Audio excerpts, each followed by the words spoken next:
Morning everybody, Phil Henry from the Capricornia Chamber of Commerce here.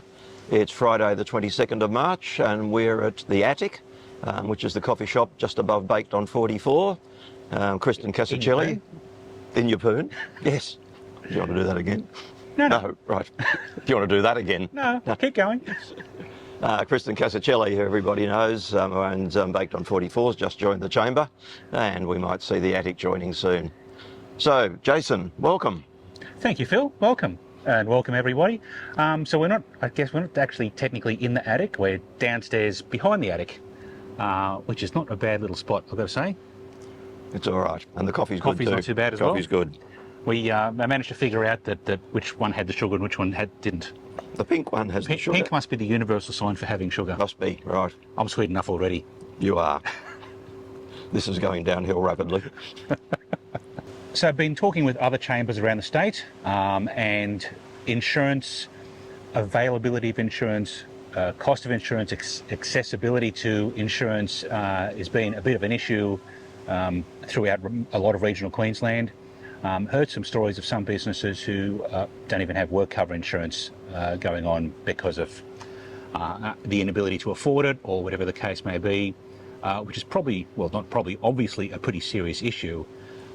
So we would love to hear, even if you sort of need to approach us anonymously or off the record, if you've had any dramas getting the level of insurance that you need, then let us know, because the chambers around the state, led by Townsville, I think, isn't it? Yeah, because the insurance issue hit far north Queensland far harder than elsewhere, so they noticed it more and more deeply. And yeah, so there's a bit of a lobbying movement to present that to the state government. As I said, led by Townsville Chamber of Commerce, where it's a very big issue for them.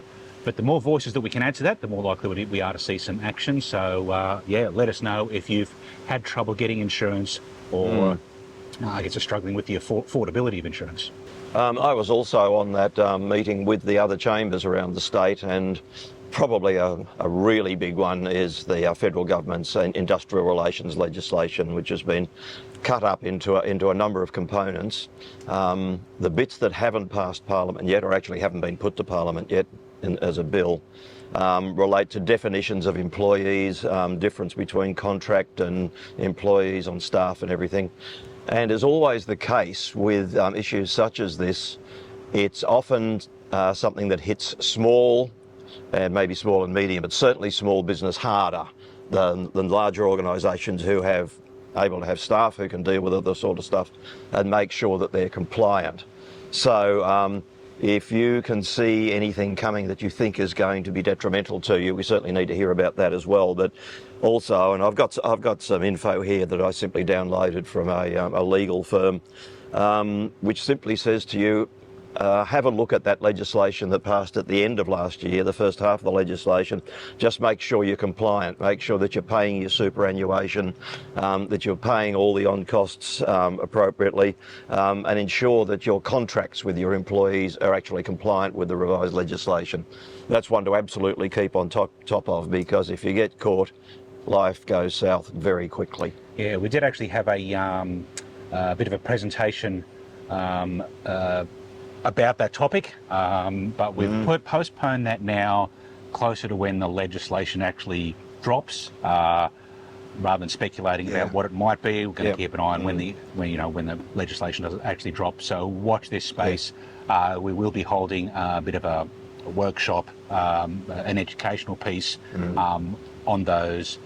From James Fisher, local lawyer. Importantly, we've got a local bloke to come and talk to you. Yeah, rather than getting somebody up from down south. So we've got a local fellow, James Fisher, going to fill us in on the latest in those developments. Another big topic being reported around the state is rising energy prices, the cost of energy generally.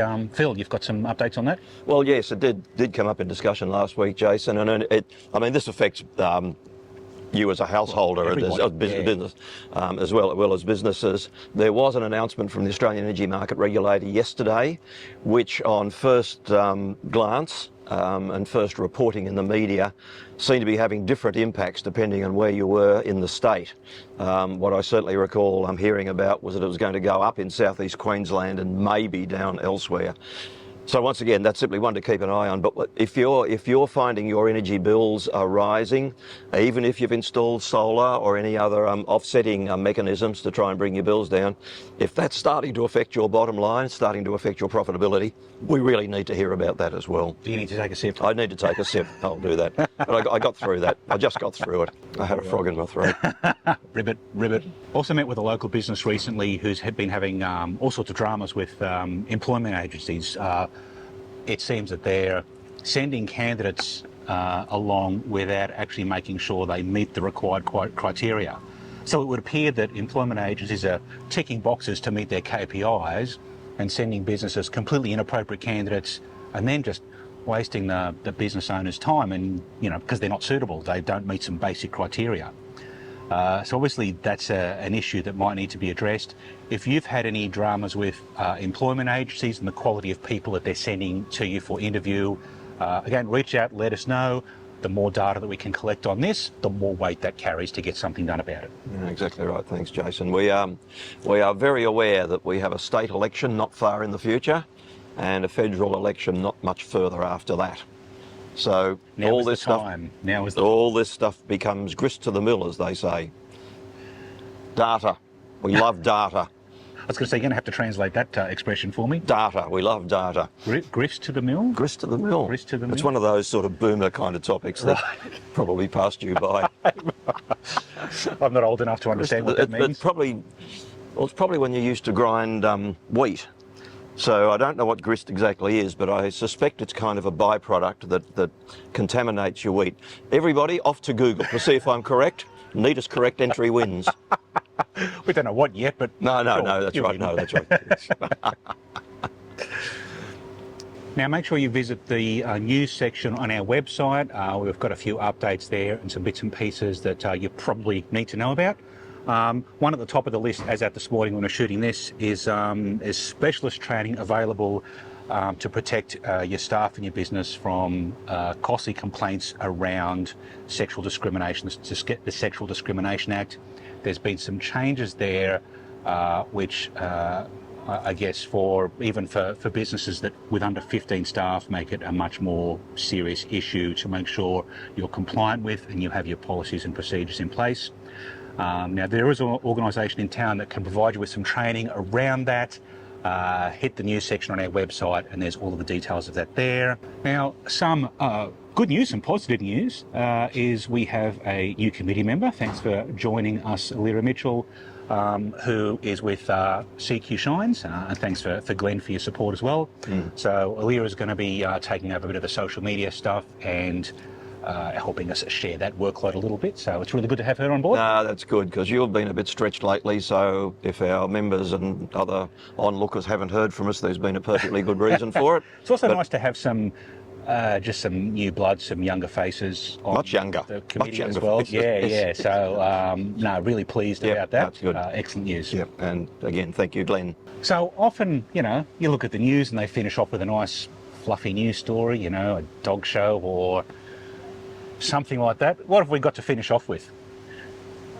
I haven't talked about this before. No, we haven't. No, I'm not a dog owner, so... Well, do you have any nice cat stories to finish off with? There's no such thing as a nice cat story. They're all stories of doom, and we're still trying to get rid of Archie to send him back to the United Arab Emirates, so... I heard or read once somewhere that dogs are good training for toddlers and cats are good training for teenagers. And I kind of, having owned both cats and dogs in the past, I can sort of relate to that a bit. I'd love to know what obscure bloody newscast you get your news from. I don't know where I heard that. No. But it sounded about right. All right. And I think on that note, it's goodbye from him. And it's goodbye from me. See you later. See ya.